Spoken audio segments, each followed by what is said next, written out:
অন্তর্বর্তী সরকারের প্রধান উপদেষ্টা অধ্যাপক ডক্টর মোহাম্মদ ইউনূস বলেছেন, যে 4টি সংস্কার কমিশন তাদের প্রতিবেদন জমা দিয়েছে তা খুবই গুরুত্বপূর্ণ। এ সংস্থার প্রতিবেদনের মাধ্যমে গণঅভ্যুত্থানের এই চার্টার তৈরি করা হবে, যা হবে নতুন বাংলাদেশের একটা চার্টার। এটা তৈরি হবে মতানৈক্যর ভিত্তিতে। নির্বাচন হবে, সব কিছু হবে, কিন্তু চার্টার থেকে সরা যাবে না। বুধবার সকালে তেজগাঁওয়ের প্রধান উপদেষ্টার কার্যালয়ে এসব প্রতিবেদন হস্তান্তর করেন কমিশনের সদস্যরা। এরপর বৈঠকে এসব কথা বলেন তিনি। প্রধান উপদেষ্টা ডক্টর মোহাম্মদ ইউনূসের কাছে পূর্ণাঙ্গ প্রতিবেদন জমা দিয়েছেন 4টি সংস্কার কমিশনের প্রধান।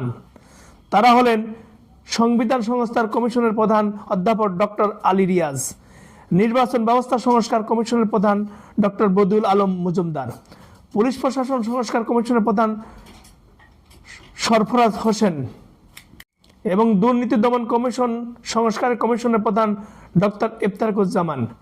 এটা ধ্বংসপ্রাপ্ত জাতির হঠাৎ পুনরুত্থান হয়েছে, মাথাচাড়া দিয়ে উঠেছে এমন অভিমত ব্যক্ত করে প্রধান উপদেষ্টা বলেন, সেখান থেকে ইতিহাসের সৃষ্টি।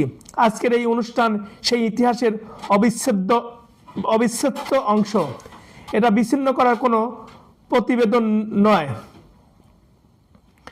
আজ যে প্রতিবেদনগুলো আমরা হাতে নিলাম, অবশ্যই এটা আমাদের দেশের জন্য বড় একটা চর্চা, কেউ সেটা অস্বীকার করবে না।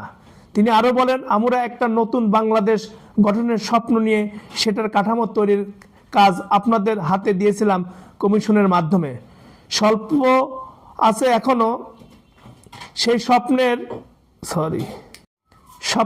এখনো, সেই স্বপ্নের রূপরেখাগুলো তুলে ধরতে হবে। এটা শেষ নয়, একটা অধ্যায় শুরু হলো। স্বপ্ন এবং অভ্যুত্থান পরবর্তী তার যে যাত্রা, সেটা শুরু হলো। এর বড় একটি অংশ এ প্রতিবেদনের মধ্যে দিয়ে প্রতিফলিত হবে যে আমরা কি করতে চাই।